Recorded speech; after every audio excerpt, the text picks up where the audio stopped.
എല്ലാവർക്കും Dronacharya പെരുമ്പാവൂരിൻ്റെ online successful സ്റ്റോറിയിലേക്ക് സ്വാഗതം. അപ്പോൾ നമ്മളിന്ന് എത്തിയിരിക്കുന്നത് ഓൺലൈൻ ആപ്പ് മാത്രം ഉപയോഗിച്ചുകൊണ്ട് ജോലി നേടിയ ദീപ്തിയുടെ അടുത്താണ്. അപ്പോൾ നമുക്ക് കൂടുതൽ വിശേഷങ്ങളായിട്ട് ദീപ്തിയുടെ അടുത്തേക്ക് പോവാം, ദീപ്തിയുടെ കാര്യങ്ങൾ ചോദിക്കാം. ദീപ്തിയെ പറ്റി എന്താണ് ദീപ്തിക്ക് പറയാനുള്ളത്? എൻ്റെ പേര് ദീപ്തി. എൻ്റെ വീട് തൃശ്ശൂരാണ്, തൃശ്ശൂർ നാലാങ്കലാണ്. പിന്നെ ഞാൻ ബികോം കോപ്പറേഷനാണ് ഞാൻ പഠിച്ചത്. 2008 ഞാൻ ബികോം കോപ്പറേഷൻ കംപ്ലീറ്റ് ചെയ്തത്. പിന്നെ അതിനുശേഷം ഒരു നീണ്ട ഗ്യാപ്പ് വന്നു. അങ്ങനെ ഞാൻ CSEBയിലേക്ക് ഇങ്ങനെ എന്തുകൊണ്ട് കടന്നുകൂടാ എന്നെനിക്ക് തോന്നി. CSEBയിലേക്ക് വരുമ്പോൾ ഞാൻ എങ്ങനെ ഓഫ്ലൈനാണോ ഓൺലൈനാണോ ജോയിൻ ചെയ്യേണ്ടതെന്ന് എനിക്കൊരു കൺഫ്യൂഷൻ ഉണ്ടായിരുന്നു. അപ്പോൾ യൂട്യൂബിൽ ഞാൻ ഒരുപാട് വീഡിയോസൊക്കെ കണ്ടിരുന്നു, ദ്രോണാചാര്യയുടെ അഡ്വർടൈസ്മെൻറ്റ് കാര്യങ്ങളൊക്കെ കണ്ടിരുന്നു. പിന്നെ എൻ്റെ 1-2 കൂട്ടുകാരൊക്കെ എൻ്റെ അടുത്ത് പറഞ്ഞു, ഇങ്ങനെ ഒരു ദ്രോണാചാര്യ പെരുമ്പാവൂർ എന്ന് പറഞ്ഞിട്ടൊരു സ്ഥാപനമുണ്ട്. അപ്പം ഞാൻ ചിന്തിച്ചു, ഓൺലൈനായിട്ട് എങ്ങനെയെങ്കിലും ഇത് പഠിക്കാനുള്ള എന്തെങ്കിലും ഓപ്ഷൻ ഉണ്ടോ എന്ന് ഞാൻ ഇതുപോലെ ഫോണിൽ നോക്കിയപ്പോഴാണ് ഞാൻ കണ്ടത്. സാർ ആ സമയത്ത് 2023 നവംബറിലാന്ന് തോന്നുന്നു, പൂജാവെപ്പിനോടനുബന്ധിച്ച് സാർ ഓഫർ ഇട്ടിട്ടുണ്ടായിരുന്നു. അപ്പോൾ ആപ്പ് കിട്ടാനായിട്ടുള്ളൊരു ഓഫർ ഉണ്ടായിരുന്നു. അപ്പോൾ അത് കണ്ടപ്പോൾ എനിക്ക് തോന്നി, ഇതെനിക്ക് എന്തായാലും ഈ ക്ലാസ്സിൽ ജോയിൻ ചെയ്യണം. എത്ര മണിക്കൂർ ഒരു ദിവസം പഠിക്കും? ഞാൻ തുടക്കത്തിലൊക്കെ ഞാൻ അതായത് ആപ്പ് എങ്ങനെയാണ് എനിക്കത് ഉപയോഗിക്കാൻ പോലും എനിക്ക് അറിയണുണ്ടായിരുന്നില്ല. എന്ന് വെച്ച് കഴിഞ്ഞാൽ ഒരു ആപ്പ് എങ്ങനെ എടുത്ത് അത് യൂസ് ചെയ്യണമെന്ന് പോലും എനിക്ക് അറിയില്ല. പക്ഷെ ആ സമയത്ത് ഞാൻ യൂട്യൂബിൽ കുറേ വീഡിയോസൊക്കെ കണ്ടപ്പോൾ എനിക്ക് അതിൽ കുറേ കുട്ടികൾ മോക്ക് ടെസ്റ്റിനെ പറ്റിയിട്ട്, പിന്നെ അതുപോലെ വീക്ക്ലി എക്സാംസിനെ പറ്റിയിട്ട്, പിന്നെ കുറേ പേരുടെ സക്സസ് സ്റ്റോറീസൊക്കെ ഞാൻ കണ്ടിരുന്നു. പിന്നെ എങ്ങനെ ആപ്പ് ഉപയോഗിക്കണം എന്നൊക്കെ അതിൽ വ്യക്തമായിട്ട് പറഞ്ഞു തരുന്നുണ്ട്. അപ്പം അങ്ങനെ ഞാൻ അത് വെച്ച് ഞാൻ എൻ്റെ ആപ്പിൽ കൂടെ ഞാൻ കയറി ഞാനത് ഓരോ പിന്നെ ഞാൻ വിളിച്ചു ചോദിക്കുമായിരുന്നു. പിന്നെ ലൈവ് എക്സാമിനൊക്കെ പറ്റി എന്താ പറയാനുള്ളത്? ലൈവ് എക്സാം എന്ന് വെച്ച് കഴിഞ്ഞാൽ ഞാൻ പറഞ്ഞില്ലേ, ഒരുപാട് ഗ്യാപ്പിന് ശേഷമാണ് ഞാൻ ഇതിലോട്ട് വരുന്നത്. അപ്പോൾ എനിക്ക് പഠിക്കാനായിട്ടൊരു സ്റ്റാർട്ടിങ് ട്രബിൾ എന്ന് പറയില്ലേ, എനിക്കത് നല്ലോണം ഉണ്ടായിരുന്നു. അതെങ്ങനെയാണ് ഞാനതിനോട് സമീപിക്കേണ്ടതെന്ന് എനിക്ക് അറിയണ്ടായിരുന്നില്ല. അപ്പം ഞാൻ ആദ്യം ചെയ്തതെന്ന് വെച്ച് കഴിഞ്ഞാൽ, ഇതിൽ എത്ര സബ്ജക്ട്സ് പഠിക്കേണ്ടി വരും എന്ന് ഞാൻ ആദ്യം ഒന്ന് നോക്കിയപ്പോൾ തന്നെ വളരെ അധികം സിലബസ് ഒന്നുമില്ല, പക്ഷെ അത് കുറച്ച് ഡീപ്പായി നമുക്ക് പഠിക്കണം എന്ന് മനസ്സിലായി. പ്രത്യേകിച്ച് ലോയൊക്കെ എനിക്ക് നന്നായി പഠിക്കണം എന്ന് മനസ്സിലായി.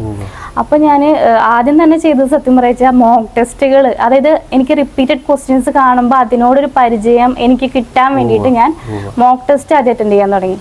പിന്നെ ഡെയിലി ആദ്യമൊക്കെ ഞാനൊരു 6 മണിക്കൂറൊക്കെ പഠിച്ചിരുന്നുള്ളൂ. പക്ഷെ എനിക്ക് ആദ്യത്തെ എക്സാം എഴുതി കഴിഞ്ഞപ്പോൾ എനിക്ക് മനസ്സിലായി, അതുകൊണ്ടൊന്നും എക്സാം നമുക്ക് അറ്റൻഡ് ചെയ്യാൻ പറ്റും, പക്ഷെ അത് കിട്ടുമെന്ന് എനിക്ക് തോന്നിയില്ല. അതുകൊണ്ട് ഞാൻ പിന്നെ സമയം ഞാൻ മാറ്റി.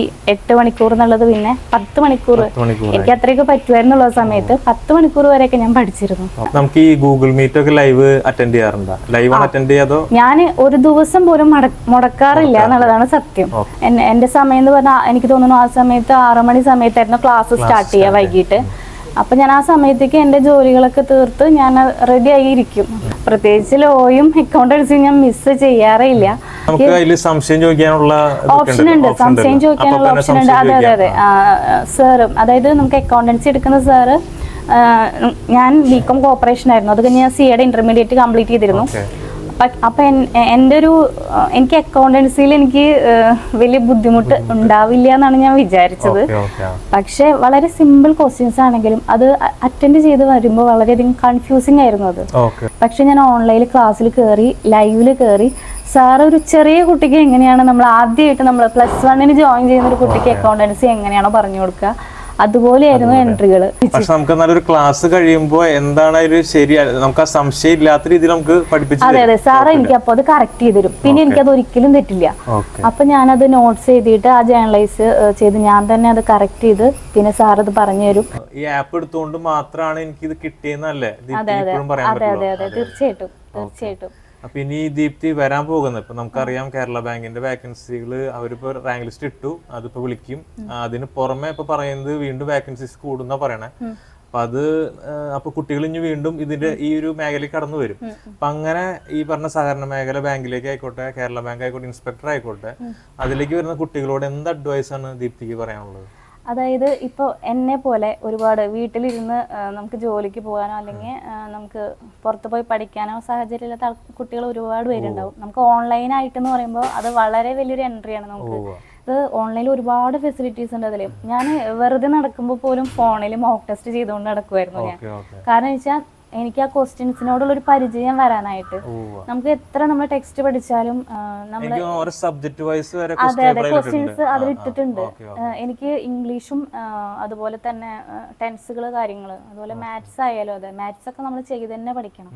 അപ്പോൾ ഈ നമ്മുടെ ആപ്പിനകത്ത് മാത്സ് ആയാലും മാത്സിന്റെ ക്ലാസ്സുകൾ അതുപോലെ തന്നെ PYQ ക്വസ്റ്റ്യൻസ് എനിക്ക് തോന്നുന്നു അതൊക്കെ ചെയ്ത് പഠിക്കണം. ചെയ്ത് ഒരുപാട് റിപ്പീറ്റ് ചെയ്ത് പഠിക്കണം. ലോ ആണെങ്കിലും ലോ നമ്മൾ ഒരു പ്രാവശ്യം പഠിക്കുമ്പോൾ നമ്മൾ വിചാരിക്കും ഇത് നമുക്ക് കിട്ടുന്നു. പക്ഷെ അങ്ങനെയല്ല, ചോദ്യങ്ങൾ ചെയ്തിട്ടാണ് നമ്മൾ പഠിക്കേണ്ടത്. ടെക്സ്റ്റ് നമ്മൾ പഠിച്ചു കഴിഞ്ഞെങ്കിലും നമ്മൾ ഈ ആപ്പിൽ കയറി നമ്മൾ ആ ക്വസ്റ്റ്യൻസ് റിപ്പീറ്റ് ചെയ്ത് നമ്മൾ ചെയ്ത് പഠിച്ചെങ്കിൽ മാത്രമേ നമുക്കതിലേക്ക് എത്തിപ്പെടാൻ പറ്റുള്ളൂ.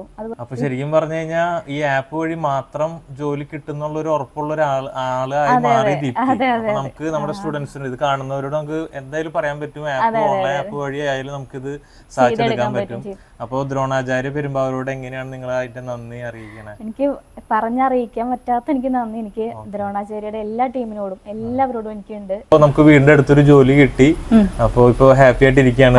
ഫാമിലിയോടൊപ്പം എല്ലാ ദിവസം പോയി വരാവുന്ന രീതിയിൽ ജോലി കിട്ടി. അപ്പൊ ഓക്കെ, അപ്പോ കൺഗ്രാജുലേഷൻ. ദ്രോണാചാര്യ പെരുമ്പാവൂരിന്റെ ഭാഗത്തുനിന്ന് എല്ലാവിധ ആശംസകളും നേരുന്നു.